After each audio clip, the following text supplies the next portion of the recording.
The mission of the National Association for the Advancement of Colored People is to ensure the political, educational, social, and economic equality of rights of all persons and to eliminate race-based discrimination.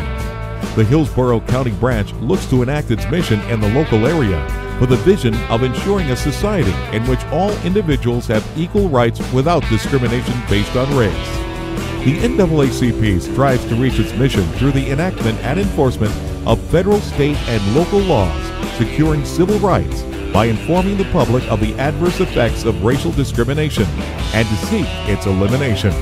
And finally, educating persons on their constitutional rights and how to use them to secure equality within society. Participate or become a member to join us in our mission to gain equal rights for all people.